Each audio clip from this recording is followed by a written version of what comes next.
नमस्कार. आजच्या या विश्लेषणात कापसाचे उत्पादन चक्क दुप्पट करणाऱ्या 7 वैज्ञानिक पद्धती आपण पाहणार आहोत. चला सुरू करूया. खर्च वाढतोय पण नफा नाही, ही आजकालची सगळ्यात मोठी आणि सामायिक अडचण बनली आहे, बरोबर? पण थांबा, योग्य नियोजन केलं तर त्याच जमिनीत उत्पादन 30 ते 80% नक्की वाढू शकतं. अंदाजाने खते टाकणं आता बंद. अचूक माती परीक्षण हीच आपल्या शेतीची पहिली आणि सगळ्यात महत्त्वाची पायरी आहे.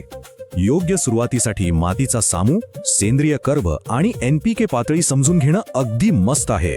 आणि विशेष म्हणजे फक्त एका माती परीक्षणामुळे खतांच्या खर्चात 20 ते 30% मोठी बचत होते. स्वस्त बियाणांचा मोह म्हणजे मोठं नुकसान. स्थानिक हवामानानुसार नेहमी मान्यताप्राप्त BT कॉटन वाणांचीच निवड करायला हवी. आता पाण्याकडे वळूया.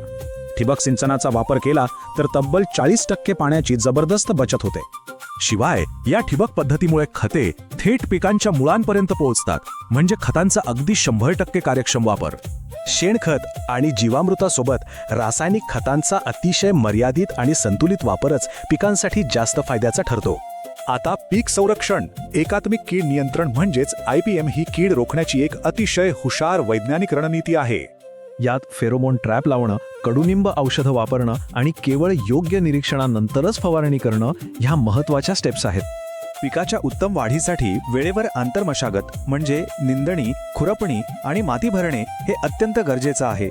हवामान ॲप्स वापरून पावसाच्या अंदाजानुसार फवारणीचं अचूक नियोजन केलं तर पिकांचं मोठं नुकसान सहज टाळता येतं.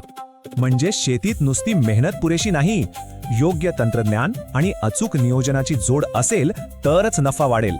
अधिक शास्त्रशुद्ध कृषी मार्गदर्शन आणि माहिती हवी असल्यास ग्रामसेतू ॲप डाउनलोड करणं हा एक उत्तम पर्याय आहे. जाता जाता एक महत्त्वाचा प्रश्न, या हंगामासाठी शेताचं माती परीक्षण झाले का? नक्की विचार करा.